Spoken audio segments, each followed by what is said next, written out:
wabarakatuh. Tabi'un. Perkenalkan, nama saya Fatina Faridanti Wahyuni dari jurusan Pendidikan Bahasa dan Sastra Indonesia Universitas Lampung. Baiklah, teman-teman, di sini saya akan mempresentasikan salah satu materi yang ada dalam mata kuliah teori belajar bahasa, yaitu materi sumber belajar. Yang akan kita awali dengan pengertian sumber belajar. Terdapat beberapa pengertian mengenai sumber belajar yang dikemukakan oleh para praktisi pendidikan, yaitu sebagai berikut.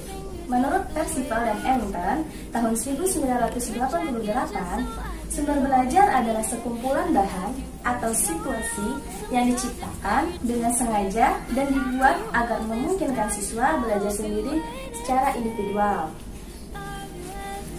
Menurut AECT tahun 1986, sumber belajar adalah semua sumber yang dapat digunakan oleh pelajar, baik secara terpisah maupun dalam bentuk gabungan untuk memberikan fasilitas belajar.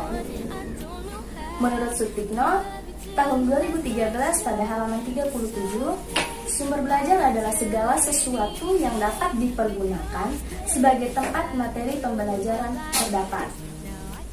Menurut Sanjaya tahun 2010 pada halaman 228, sumber belajar adalah segala sesuatu yang ada di sekitar lingkungan kegiatan belajar yang secara fungsional dapat digunakan untuk membantu optimalisasi hasil belajar.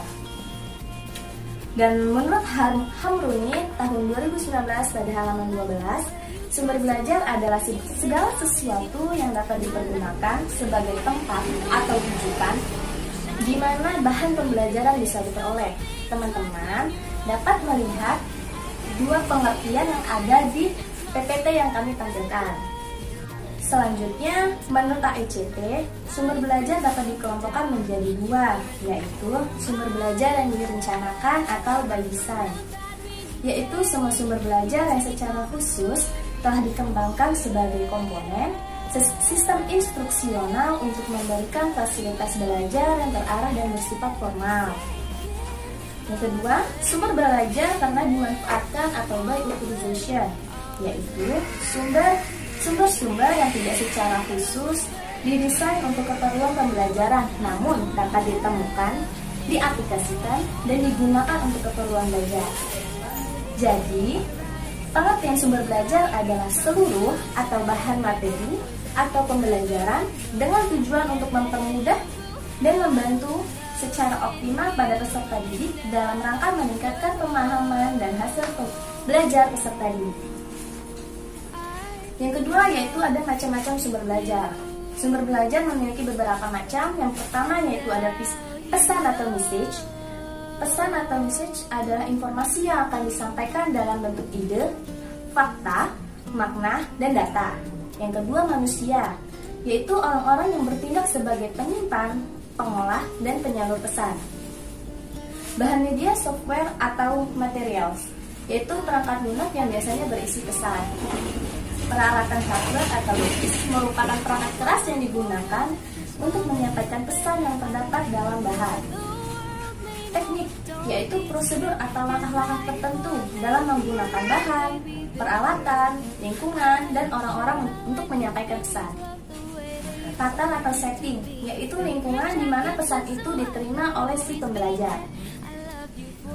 Sumber belajar sendiri memiliki manfaat dalam kegiatan belajar dan pembelajaran, yaitu pertama, dapat memberikan pengalaman belajar yang lebih konkret dan langsung. Misalnya, pergi berdharma wisata ke pabrik-pabrik, pelabuhan, dan lain sebagainya.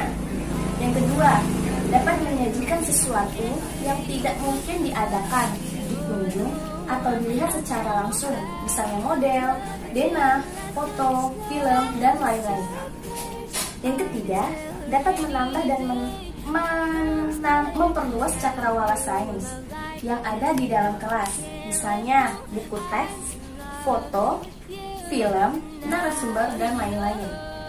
Yang keempat, dapat memberikan informasi yang akurat dan terbaru, misalnya buku teks, buku bacaan, majalah, dan lain-lain. Yang kelima, dapat membantu memecahkan masalah pendidikan baik makro maupun dalam lingkup mikro. Misalnya, penggunaan modul untuk universitas terbuka, belajar jarak jauh, yaitu dalam ruang lingkup makro.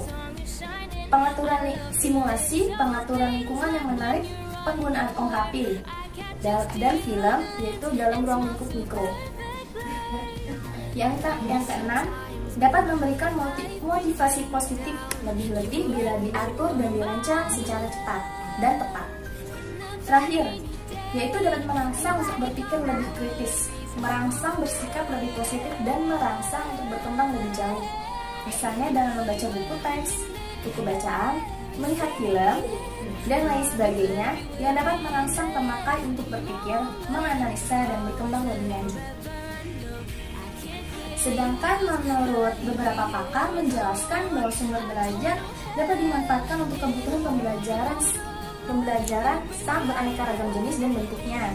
Sumber belajar tersebut bukan hanya dalam bentuk bahan cetakan seperti buku teks, akan tetapi pelajar dapat memanfaatkan sumber belajar yang lain seperti radio pendidikan, televisi, komputer, email, video interaktif, komunikasi satelit, dan teknologi komputer multimedia dalam upaya meningkatkan interaksi dan terjadinya umpan dari peserta didik. Teman-teman bisa melihat makalah yang saya gunakan seperti ini merupakan salah satu contoh dari sumber belajar yang saya gunakan dalam materi sumber belajar. Sumber belajar memiliki beberapa ciri-ciri.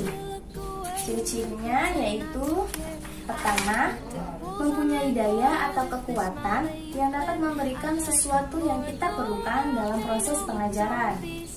Yang kedua, sumber belajar dapat merubah tingkah laku yang lebih sempurna sesuai dengan tujuan. Yang ketiga, sumber belajar dapat dipergunakan secara sendiri-sendiri atau terpisah, tetapi juga dapat kita gunakan secara kombinasi atau gabungan.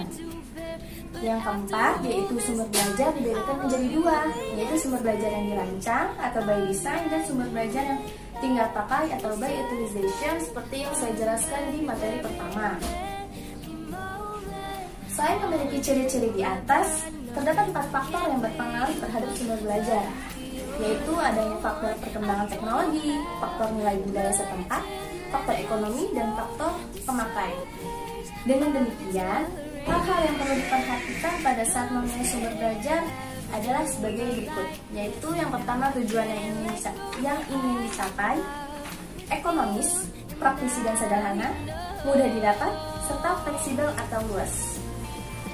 Selanjutnya materinya yaitu tentang pendekatan belajar berbasis aneka sumber atau bebas. Belajar berbasis aneka sumber atau bebas mencakup berbagai cara dan sarana. Dalam pendekatan ini, siswa dapat belajar dengan berbagai cara, mulai dari bantuan sampai belajar secara mandiri. Yaitu pengertian menurut Brown and Smith tahun 1996. Bebas juga merupakan suatu sistem belajar yang berorientasi pada siswa dengan menggunakan bahan-bahan belajar mandiri atau yang digunakan oleh guru dalam pembelajaran. Pengertian menurut Ellington dan Harris tahun 1986. Sedangkan menurut Percival dan Ellington tahun 1988, bebas adalah pendekatan belajar yang berorientasi pada siswa dengan menggunakan sumber belajar manusiawi dan non-manusiawi secara optimal. Belajar berbasis aneka sumber atau bebas berkaitan dengan beberapa pengertian dan sistem pembelajaran, di antaranya open learning, distance learning, flexible learning, learning research, dan research based. Hal ini seperti yang dikemukakan oleh Dorel tahun 1993 sebagai berikut. Open learning adalah prinsip belajar terbuka untuk semua orang. Distance learning, pendidikan jarak jauh adalah sistem atau proses yang langsung menghubungkan pembelajaran dengan sumber-sumber yang jauh. Flexible learning adalah jenis belajar yang dapat menggunakan berbagai sumber dalam semua bentuk. 4, yaitu learning research adalah sumber belajar, termasuk di dalamnya bahan-bahan pembelajaran seperti video, buku, kaset, audio, dan paket pembelajaran yang yang mengkombinasikan lebih dari satu media. Yang kelima yaitu research based learning, adalah belajar berbasis aneka sumber atau bebas, yaitu suatu sistem belajar yang berorientasi pada siswa yang menggunakan aneka sumber dalam proses pembelajarannya. Mengapa belajar berbasis aneka sumber sangat diperlukan dan mutlak diterapkan dalam pendidikan maupun pembelajaran masa kini? Hal ini karena adanya perubahan paradigma pendidikan, yaitu dari pendidikan yang berfokus pada penguasaan isi mata pelajaran bergeser kepada pendidikan yang difokuskan pada pengalaman belajar yang berorientasi pada pemerolehan pengetahuan, keterampilan, dan nilai-nilai. Belajar berbasis aneka sumber atau bebas memiliki beberapa manfaat, antara lain: yang pertama, memupuk bakat yang terpendam. Pengembangan keinginan untuk mengembangkan diri setelah tamat pendidikan formal adalah bentuk pendidikan sepanjang hayat. Yang kedua yaitu mengusahakan sumber-sumber belajar yang memungkinkan pembelajaran berlangsung sepanjang tahun dan dapat menyeimbangkan antara keterampilan dan pengetahuan. Manfaat yang terakhir yaitu seseorang dapat belajar sesuai dengan kondisinya tanpa merasa cemas dan merasakan suasana persaingan. Baiklah, demikian presentasi yang dapat saya sampaikan. Mohon maaf apabila terdapat kesalahan, dan kepada Allah saya mohon ampun. Terima kasih.